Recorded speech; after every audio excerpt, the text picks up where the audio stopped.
ใหญ่บ่ตัวน้อยเข้าอันนั้น เขาครับลงมาเพิ่นลงมาแล้วแคนมาแล้วแคนซี่คือน้อยพยายาม เข้าเนาะ คนตะเก้าเขาจะเห็นบ่ได้มาถ่ายกันเลยเด็กมาบอก ว้าวรถเราเข้าอยู่หรอกเป็นได้ยินอยู่คนอยู่เห็นพวกกองตั้งอยู่หรอก มันทันเห็นไง นี่นะนี่นะไอ้เด็กๆนะย่างเนาะ เห็นหุ้งแล้ว เออ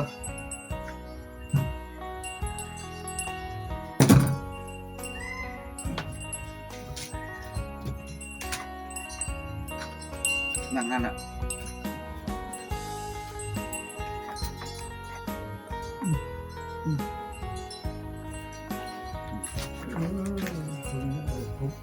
โอ้เอาแค่นออกเลย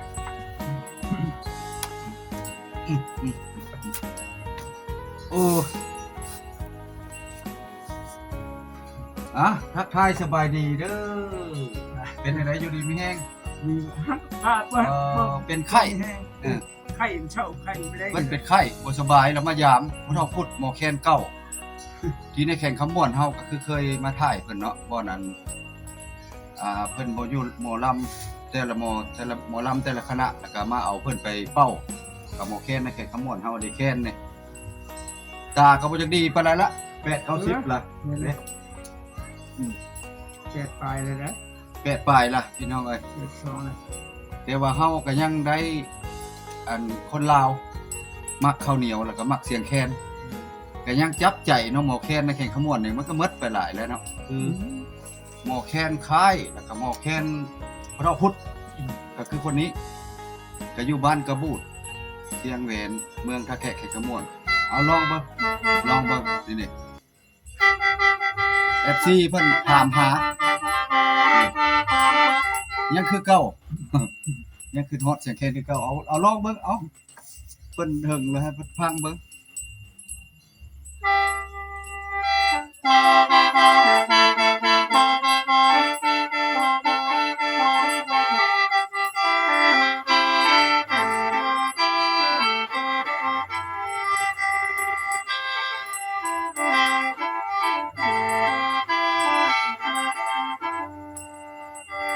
มหาชัยบ่นี่ เดี๋ยวมาใช่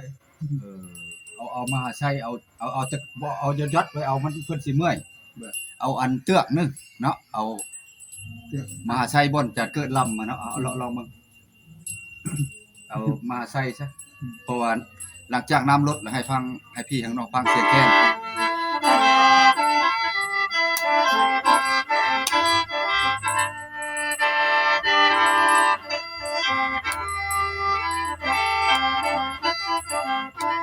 เอ็ดบ่ตั้งต้นนะ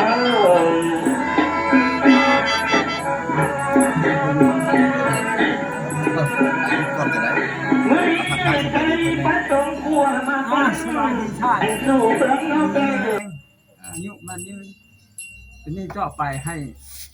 ความเจ็บให้ได้ความไข้ในนี้จะนี้ต่อไปค่ากันเด้เจ้านายอยู่เด้อยู่ดีมีแห้งเด้อ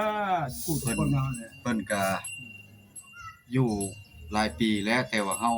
FC เนาะทักทายมาอยากให้เบาแปลงไปถ่ายผู้เฒ่าพุทธหมอแคนบ่อนอันเสือเก่งสตอรี่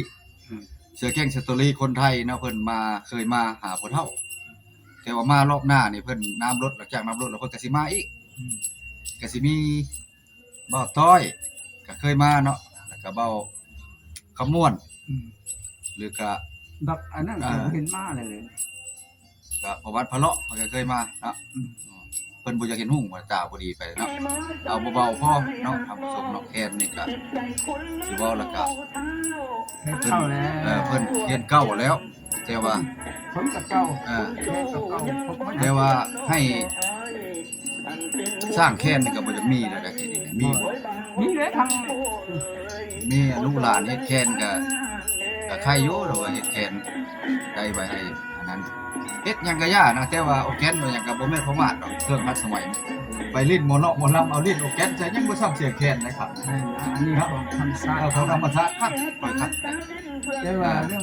กองเก้นเป็นหน้าที่สำคัญจะแค่นี้แหละ อันนั้นน่ะเพิ่นก็อาจจะแคนนั่นแหละวันนี้เปิดฟังเบิ่ง นะ เอาเลย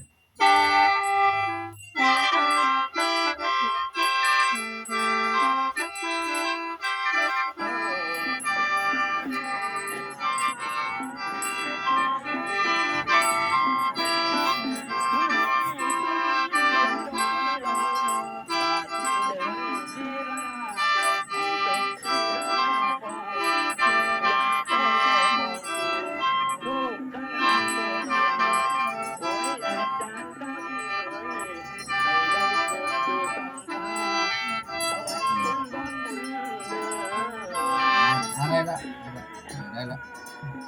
เพิ่น เมื่อยท่านผู้ชมเพิ่นเมื่อยผู้เฒ่าพุทธเนาะแต่ว่าเพิ่นก็หมอแค้นเก่าแต่ว่าบ่แปลงก็ที่ว่าอยากมา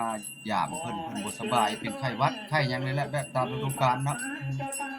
เพราะว่านานแล้วเฮาก็จะเกือบได้หลายเดือนแล้วก็เดือน4เนาะมายามเนาะ4ตาเพิ่นก็บ่ดีแล้ว ตามัวมันนะ เขาเอา10ปลายแล้วบ่ แต่ชอบ แค่12เดี๋ยวว่าบางเทื่อก็สิเกินนั่นคนตะกี้แล้วเขาบ่ได้จดสมโนเนาะ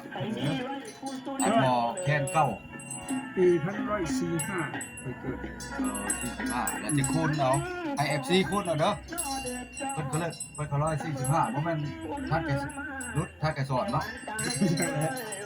ท่านแกสอนไปให้นั่นนึงเนาะเทื่อยันยังรุ่นเดียวพอแล้วบ่จักนี่อยู่บ้านนี่ล่ะมีหมอแค้นหมอแค้นคายแต่เสียชีวิตไปแล้ว ในตะไคร้เชี่ยว ตะคายฮะแล้วบัดนี้เราหมอแค้นพุทธอันนี้ฮะเพิ่นเอาสองเมียที่1ก็เสียเมียที่2ก็เสียบ่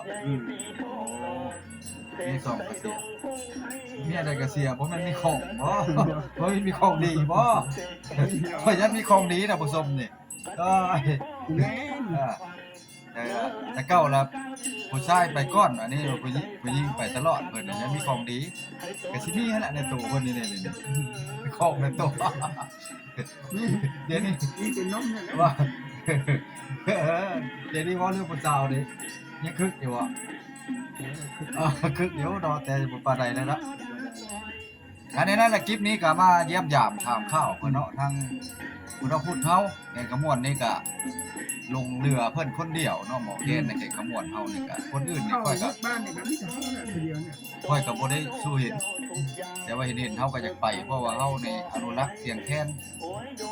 เฮามักเสียงแคนว่าซั่นซะบ้านเฮาคนลาวเฮาอะนะ แต่ว่าอันนี้มันมีของเราเฮาเนาะ เรื่องนึงเลยคันเฮาบ่รักมันรู้ล่ะมันบ่ฮู้หยัง แม่นแหละ เนาะ นั่นล่ะท่านผู้ชมเด้อเอาล่าเนาะเอาพระพุทธ นะ แพง นะ